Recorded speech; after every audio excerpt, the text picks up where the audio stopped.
हमारी पाकीज़गी के बारे में होगा। पाकीज़गी यानी कि गुस्ल, अपने जिस्म को कपड़ों को नापाकी से पाक रखना, और पाकीज़गी हमारी तमाम इबादतों की बेस है। अगर हम पाक होंगे तभी हम इबादत कर सकेंगे, लेकिन अगर हम नापाक होंगे तो हम कोई भी इबादत नहीं कर पाएंगे। तो अगर देखा जाए तो पाकीज़गी ईमान का एक बहुत ज़रूरी हिस्सा है।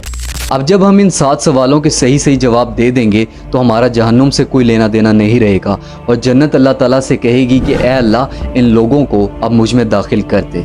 नबी करीम सल्लल्लाहु अलैहि वसल्लम ने इरशाद फरमाया कि बहुत सारे लोगों को नहीं पता चलेगा कि उन्होंने पुल सिरात को पार कर लिया है, और वो फरिश्तों से पूछेंगे कि पुल सिरात किधर है, जहन्नुम किधर है, क्या हमने पुल सिरात को पार कर लिया? तो फरिश्ते कहेंगे कि तुमने पुल सिरात को, जो जहन्नुम के ऊपर था, पार कर लिया है, यहाँ तक कि तुम्हारी रोशनी ने जहन्नुम की आग को ढांप लिया था और घटा दिया था।